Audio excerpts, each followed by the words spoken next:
اگلا سوال ہے، قرآن پاک کو ایک تھیلے میں لٹکا کر کسی اونچی جگہ پر رکھنا، جبکہ نیچے کوئی ایسی جگہ نہ ہو کہ قرآن کو اونچا رکھا جا سکے تاکہ اس کو پیٹھ نہ ہو، کہاں تک درست ہے؟ یہ بہت بڑی سازش ہے جی اسلام کے خلاف، کہ یعنی آپ فزیکلی قرآن کو ایک ایسی جگہ کے اوپر رکھنا چاہ رہے ہیں کہ کبھی غلطی سے بھی آپ نہ پہنچ سکے. تو کہہ رہے ہیں یعنی گھر میں کوئی ایسی اونچی جگہ نہیں ہے، کوئی قرآن اونچی جگہ رکھنا چاہیے ورنہ بے رحمتی ہو جائے گی، تو ہم کسی اونچی جگہ پہ تھیلے میں ڈال کے لٹکا دیں. یعنی یہ آپ دیکھ رہے ہیں قرآن کے ساتھ کیا کر رہے ہیں، یہی تو قرآن کو پس پش ڈال دیا آپ نے. سورۃ الفرقان کی آیت نمبر 30 ہے، وقال الرسول یا رب ان قوم اتخذوا هذا القرآن مہجورا.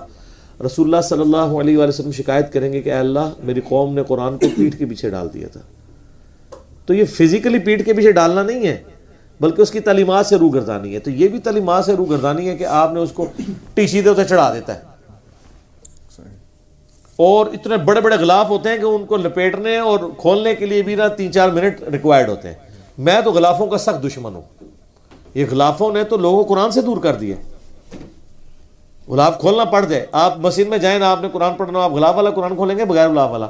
آپ کہیں گے پہلے اس کو کھولوں اور اس جو مڑ مٹی بھی نکلے گی، یہ بھی چانس ہوتے ہیں. کہتے ہیں جی قرآن سب سے زیادہ پڑھی جانے والی کتاب ہے، لیکن اس کا تلخ پہلو یہ ہے کہ دنیا میں سب سے زیادہ بغیر سمجھ کے پڑھی جانے والی کتاب قرآن ہے. سمجھ کے پڑھی جانے والی نہیں، بغیر سمجھ کے. اس کا ثواب اپنی جگہ، ہم اسے کنڈیم نہیں کرتے، احترام بھی ضرور کریں. ابو داؤد میں حدیث ہے نا، نبی الاسلام ایک یہودیوں کے مدرسے میں ایک جو ہے وہ معاملہ نپٹانے کے لیے گئے،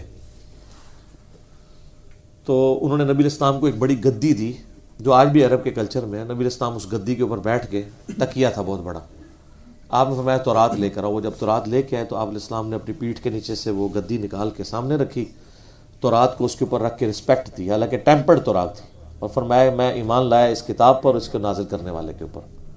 اور پھر آپ نے وہ رجم کی سزا کا فیصلہ کیا. انہوں نے چھپا لی تھی وہ آیات.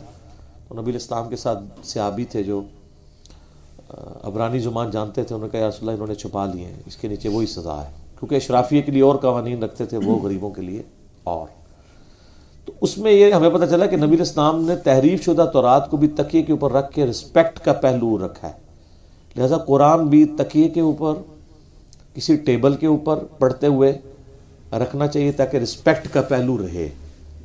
البتہ یہاں جو ہمارے معاشرے میں مت ہے نا کہ ہماری بڑی بوڑھیاں تکیے پہ بیٹھنے نہیں دیتی ہیں، چاہے اس تکیے پہ کبھی انہوں نے قرآن پڑھا بھی نہ ہو. وہ کہتے ہیں تکیے پہ بیٹھنا گناہ ہوتا ہے. اس کے پیچھے مت یہ ہے کہ چونکہ تکیے پہ رکھ کے بوڑھی عورتیں قرآن پڑھتی تھیں اونچی رکھنے کے لیے، تو اب وہ دنیا کا ہر تکیہ جو ہے نا وہ قرآن کے ساتھ اٹیچ ہو چکا ہے. تو ان کو میں پھر یہ پھکی دیتا ہوں کہ یہاں تو نبی الاسلام تکیے پہ بیٹھے تھے اور آپ نے اپنی پیٹھ کے نیچے نکال کے تورات کو رکھا، رسپیکٹ بھی دی. تو آپ کی ڈاکٹرنگ میں تو غلط ہے. جو پیٹھ کے نیچے آیا ہوا تکیہ اس کے اوپر قرآن رکھنا، آپ تو غلط ہی کہتے ہیں. یہ وہ احترام نہیں ہے جن کے اوپر آپ نے زیادہ اپنے آپ کے اوپر حیضہ کرنا ہے. احترام یہ ہے کہ اس کی تعلیمات پر عمل کریں. سورہ صاد میں ہم نے قرآن اس لیے نازل کیا تاکہ اہل ایمان اس میں تدبر کریں، اہل عقل اس سے نصیحت حاصل کریں. وَلَقَدْ يَسَّرْنَا الْقُرْآنَ لِلذِّكْرِ فَهَلْ مِن مُدَّكِرٍ. ہم نے قرآن کو نصیحت کے لیے آسان کر دیا، تو ہے کوئی اس سے نصیحت حاصل کرنے والا؟ ہم نے اس کو رسپیکٹ کے پہلو میں اس درجے تک لے گئے ہیں. یہ تو میری کتاب زندگی ہے، یہ تو میرے سرانے ہونی چاہیے، یہ تو میرا اوڑھنا بچھونا ہونا چاہیے. اور پھر اس کے اندر وضو کی شرائط اور باقی شرائط ڈال ڈال کے نا پوری نیک نیتی کے ساتھ کامیاب ہو گئے ہیں اس کتاب سے دور کرنے میں. کوئی بیچارہ لے کے بھی بیٹھ دینا. اب تو ایسے علماء بھی ہے جنہوں نے کہا کہ موبائل پہ پڑھنا حرام ہے، کیونکہ ان کو خطرہ پڑ گیا موبائل پہ. تو ہم یہ بھی نہیں کہہ سکتے کہ بغیر وضو کے پڑھ رہا ہے، کیونکہ فزیکلی مصحف تو نہیں چھو رہا. ایون آپ جو اسکرین پہ بھی چھو رہے ہیں مصحف تو اس کے اندر ہے، اور وہ بھی الیکٹرو میگنیٹک ویوز کی فارم میں. ان کے نزدیک یہ ہے کہ مصحف اگر جنبی شخص بھی کپڑے کے ساتھ مصحف پکڑ لینا تو جائز ہے، ویسے نہیں پکڑ سکتا. تو یہاں تو جنبی بھی یوں بھی انگلی پھیر سکتا ہے، ہاں تلاوت نہیں کر سکتا. دل میں پڑھ سکتا ہے، تلاوت نہیں کرے گا. وہ ترمذی میں ابو داؤد میں حدیث ہے، مولا علی کہتے ہیں کہ نبی علیہ السلام کو حالت جنابت کے سوا اور کوئی حالت قرآن پڑھنے سے مانے نہیں ہوتی تھی. لیکن ویسے قرآن آپ دیکھ رہے ہیں، اس کا ترجمہ دل میں پڑھ رہے ہیں، ریسائٹ نہیں کر رہے تو کر سکتے ہیں، کوئی حرج نہیں ہے. بے وضو تو ویسے ہی کر سکتا ہے. پھر پوچھ رہے ہوتے ہیں غیر مسلم کو قرآن دے سکتے ہیں؟ اس پہ میرا کلپ ریکارڈ ہوا ہے. یار غیر مسلم کو کیوں نہیں دینا؟ ہمیں آپ کہتے ہیں کافروں کے لیے قرآن نازل ہوا ہے, جب کافروں کو دینے لیتے ہیں تو کہتے ہیں غیر مسلموں کو قرآن دے سکتے ہیں. یہی کہتے ہیں نا. اونٹ رہے اونٹ تیری کون سی کال سیدھی, سمجھ نہیں لگتی. کیوں نہیں دے سکتے؟ کہتے ہیں نہیں احتیاطاً ترجمہ دے دیا کریں, عربی دیں گے تو بے ادبی ہو جائے گی. اس کا مطلب ترجمے کی بے ادبی کر سکتے ہیں؟ آؤ نا, کب ہو؟ نہیں کر سکتے. وہ کہتے ہیں ذرا کم لیول کی بے ادبی ہو جائے گی. تو یہ عربیوں کو ہم کون سا ترجمہ دیں گے قرآن کا؟ عربیوں کو جو قرآن کا ترجمہ دے گا تو وہ تو ایمان سے خارج ہوگا. قرآن کو اگر کوئی عربی میں ترجمہ کرتا ہے تو اس کا کیا مطلب ہے؟ وہ قرآن کی تعریف کر رہا ہے, وہ کیونکہ وہ خود ہی عربی میں نازل ہوا ہے. تفسیر تو آپ عربی میں لکھ سکتے ہیں, ترجمہ تو نہیں کر سکتے اس کا. اللہ کے الفاظ بدلیں.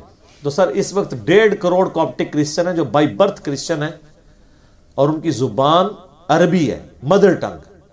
ان 1.5 کروڑ کرسچنز کو اگر قرآن کسی نے دینا ہے تو وہ کس زبان میں دے گا جن کی زبان ہی عربی ہے؟ ان کو انگریزی نہیں آتی, ان کو اردو نہیں آتی, کیا کریں گے؟ تو قرآن کو بین کافروں تو کیا, مسلمانوں نے بھی کسر کو نہیں چھوڑی. یہ سب کانٹیننٹ میں باقاعدہ سازش ہوئی ہے. اسی وجہ سے تو 1500 سال تک, یعنی کہ 1000 سال تک یہ سارا معاملات کہانیاں چلتی رہی ہیں. جیسے ہی ترجمہ ہوا ہے تو آپ دیکھیں کہانیاں بند ہونی شروع ہو گئی ہیں. بخاری کا ترجمہ 1920 میں ہوا ہے.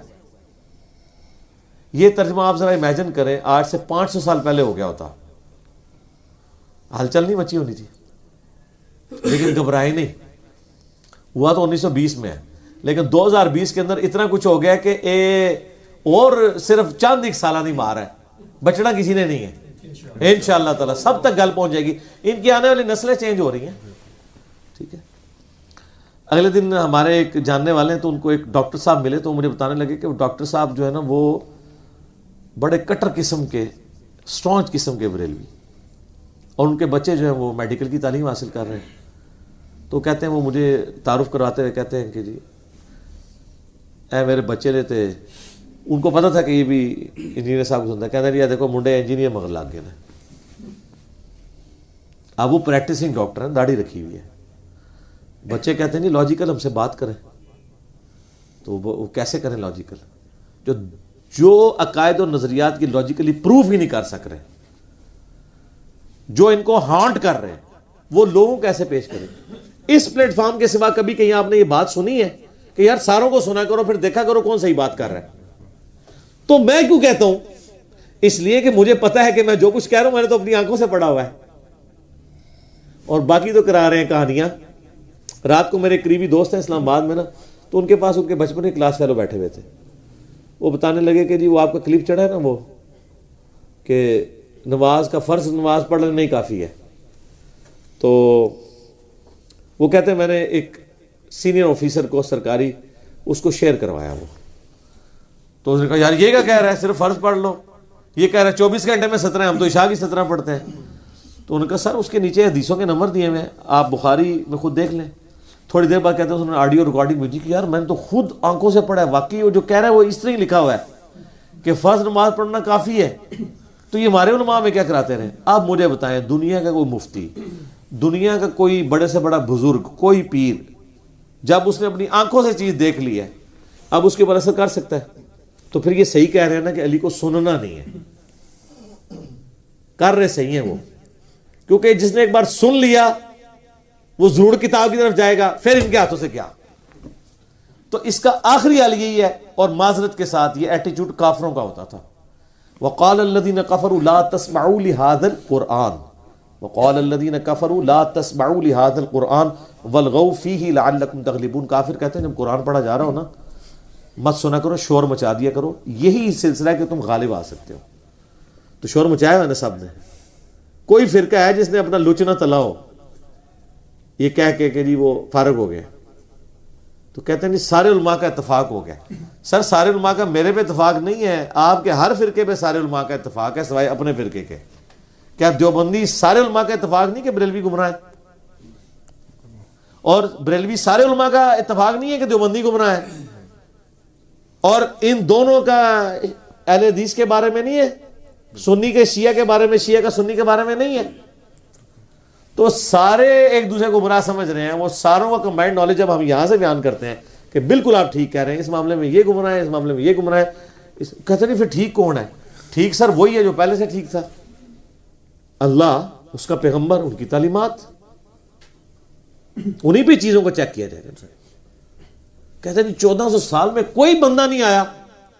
سر بے شمار آئے, یہ آئے ہوئے دیکھیں نا سامنے, ان کو رکھا ہوا ہے نا, ان کے مرنے کے 1200 سال بعد بھی ان کو سامنے رکھا ہوا ہے ہم نے احتراماً, آئے ہیں نا.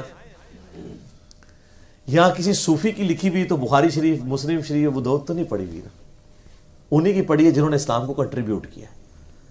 یہ وہ بزرگ ہیں جو مر کے بھی نہیں مرے, اور تواڈے جیندے جی بزرگ مر کے نے ساری ویڈیو دی وجہ نال, ٹھیک ہے نا. انہوں کو آخری عرب ہے کہ وہ رو رو کے کہہ رہے ہیں, رو رو کے کہانیاں سنا رہے ہیں, کدھر تہاڈا دل پسیج ہے. 2 جمع 2 4 نہیں 5 ہوتے ہیں, ٹھیک ہے, کہ کوئی شاید ہمارے آنسو پہنچ کے کہہ دے کہ ٹھیک ہے آج کے بعد 5 ہی ہوتے ہیں. انج کدھر نہیں 5 ہونے, 2 جمع 2 4 ہی رہنا ہے. قرآن بخاری مسلم حق ہی رہنا ہے, پاویں جو مرضی کر لو تسی انشاءاللہ تعالی. ان کتابوں کا مقابلہ نہیں آپ کر سکتے. میرا مقابلہ تو نہیں, ان کتابوں کا مقابلہ آپ کو کرنا ہے. میں ہم تو بیچ میں سے نکلے ہوئے ہیں, دیکھ لیں کیمرے اور اپنے درمیان میں نے کتابیں رکھی ہوئی ہیں, میں تو بیچ میں سے نکل گیا ہوں. میں کتابوں کو پش کر کے نہیں بیٹھا ہوا, اپنے سامنے رکھا ہے. جہاں تسی ٹیگ کرو گے ایج نہ میرے کو شیلڈ ہے سامنے, ایک خود تمہیں جواب دے گی. میرے تک تسی پہنچ ہی نہیں سکتے. میرے تک ایک صورت پہنچ سکتے ہیں کہ آپ ان کتابوں کو مان کے آگے ہمارے ساتھ بیٹھ جائیں. بالکل ٹھیک ہے, صحیح کہہ رہے ہیں انجینئر صاحب, این جی لکھے, اور کوئی طریقہ نہیں. ٹھیک ہوگا.